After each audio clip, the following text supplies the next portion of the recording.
ईटा उटा का चुनाव काम रुका हुआ है, काम रुक गया है। देख सकते हैं गाइस, तो अभी इसमें प्लास्टर भी होना बाकी है और दीवार और ऊपर ये सब क्या देखना पड़ रहा है। अच्छा है मैं अंधा हूँ। बनेगा, देख सकते हैं गाइस।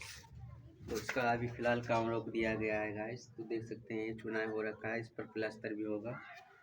तो आप देख सकते हैं गाइस। देख खिड़की, अरे कहना क्या चाहते हो?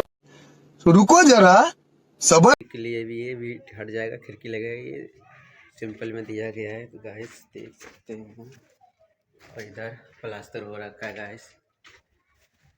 देख सकते हैं गाइस, इधर प्लास्टर हो रखा है और इधर हम चूना भी कर रहे हैं। देख सकते हैं, ये देख सकते हैं गाइस, प्लास्टर के लिए मजबूती के लिए चूना है, जो पहले भी शाबाश बेटा, बहुत बढ़िया।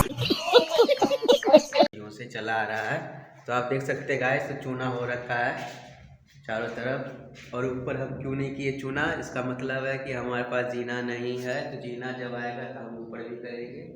अब ये खाली जगह आप देख रहे हैं, ये भी मिस्त्रियों का काम है भरना, ये हमारा काम नहीं है। हम तो सिर्फ चूना करेंगे, यहाँ से काम खत्म करेंगे। तो गाइस देख सकते हैं आप।